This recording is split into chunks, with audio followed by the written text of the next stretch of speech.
COVID-19 wasn't terrifying enough in 2020 when the pandemic was new and the world was locked down.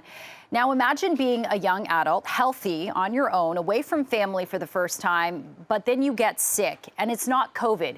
You're diagnosed with type 2 diabetes. Then early on in remote treatment, you're suddenly re-diagnosed as type 1. Well, this is actress Taylor Efford's story, and she's here to share more for National Diabetes Awareness Month. Taylor, thank you so much for being with us this morning to talk about your journey. Take us back to the summer of 2020. We're in the middle of the pandemic. Everything's restricted. You're away from your family. They're in Ottawa, and all of a sudden you start getting sick, and it gets worse each month. What went through your mind during this time? It was challenging because the one place you want to go is to a doctor, and that seems like the scariest place right now because of COVID, right? Like that's where they're all going to be. So you're debating like the risk of like going into your walk-in clinic. So I'm getting sicker and sicker. And finally, I have to just like go to the doctor, and I end up going 3 times before they finally kind of think to give me the proper like blood test to just diagnose what was wrong with me. So it was scary. It just felt risky every time I went out, but I couldn't not go because I was so sick. And I think if it hadn't been a pandemic, I probably would have gone to like the emergency room, but it really seemed risky. So it was a really big added challenge. Yeah, absolutely. And Taylor, you said that you lost 40 pounds. You just kept getting weaker each day. Your legs started to go numb. So let's talk about your diagnosis, because we mentioned in the intro there that it changed from type 2 diabetes to type 1. And then, of course, you saying receiving such a diagnosis during COVID is really hard, because type 1 diabetes isn't exactly like a diagnosis or a disease that can be explained over the telephone, right? It's a very complicated disease, and I think because of my age, it's something we see not always in older adults, getting type 1. It's more something we associate with children. So I think that's why they were initially like, must be type 2. So they sent me for the other test to just clarify, is it type 2, type 1? Yeah, and in the meantime, like I'm trying to figure out what this disease even means. Like it was really confusing to me because I'd been an active person, a healthy person. Like it's like the last thing I thought could have possibly happened to me. But that is the real difference between type 1 and type 2. Type 1, it's an autoimmune disease.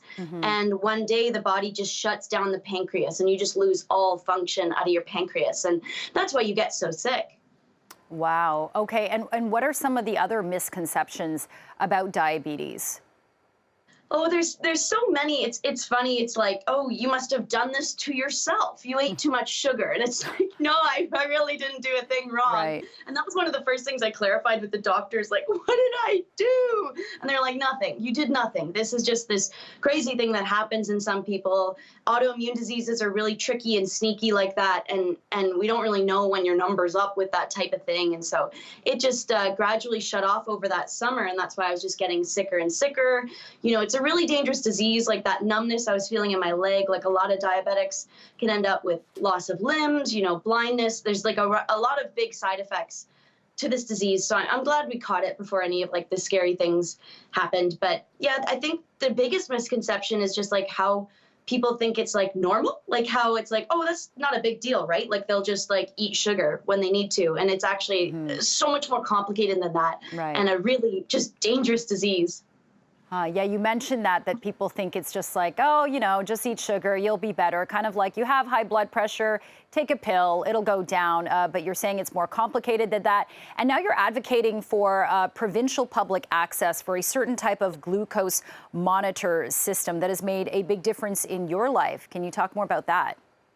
Yeah, so I was really lucky. I quickly got on a Dexcom G6, which is a CGM, a continuous glucose monitor. So basically, it's hooked up to my phone. I wear it on my arm, and it lets me know when I'm high or low. So I can kind of go about my life, and it'll notify me rather than doing the finger pricks, which honestly can really weigh on your mental health because it's just never knowing your numbers when it can be so dangerous. Lows are really dangerous. Highs are obviously really dangerous for your future health.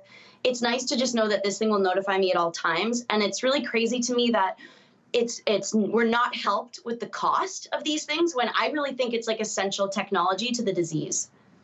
Okay, and you're saying that everyone should have access to this and the province should make it available because it can really make a difference, right? It's especially for mental health. Like it took off all the pressure of this disease. Like this disease is a really heavy weight to begin with, but having to constantly think like a pancreas is really hard.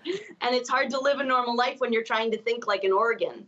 Yeah, that's an interesting way to put it. Well, Taylor Efford, I'm so glad you're okay. And thank you for sharing your journey with us this morning. Take care. Thank you. Thank you for having me.